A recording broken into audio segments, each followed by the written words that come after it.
Daugiau patruliuojančių pareigūnų gatvėse ir mažiau budinčių komisariatuose. Tokiu keliu šiandien žengia Lietuvos policija. Metų pradžioje mažesnių rajonų policijos komisariatuose nebeliko budėtojų dalių. Komisariatai nedarbo valandomis ir savaitgaliais užrakinti. Ar verta dėl to sunerimti? Kaip susisiekti su policija, jei esate prie policijos komisariato, kurio durys užrakintos? Ar pareigūnų pagalba pasiekiama taip pat lengvai kaip ir anksčiau? Pakruojis – vienas pirmųjų miestų Lietuvoje atsisakiusių komisariate budinčių pareigūnų.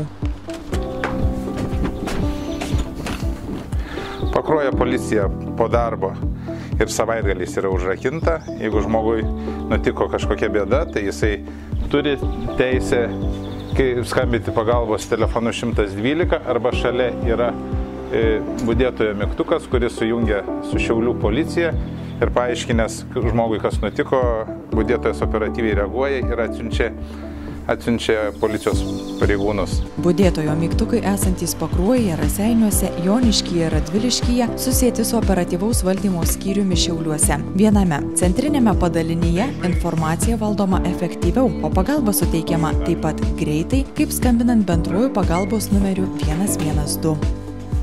Atsiliepia budėtojas ir aiškinasi, kokia piliečiui reikalinga pagalba.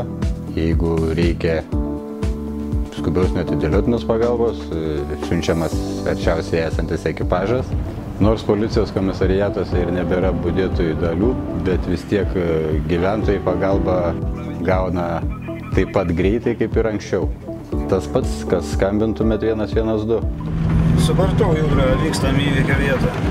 Didesnį gyventojų saugumą nuo šiol užtikrina gausesnės patruliuojančių pareigūnų pajėgos. Pareigūnai iš budėtojų dalių perkelti į ekipažus, o tai suteikia galimybę būti arčiau gyventojų, operatyviau reaguoti į iškvietimus.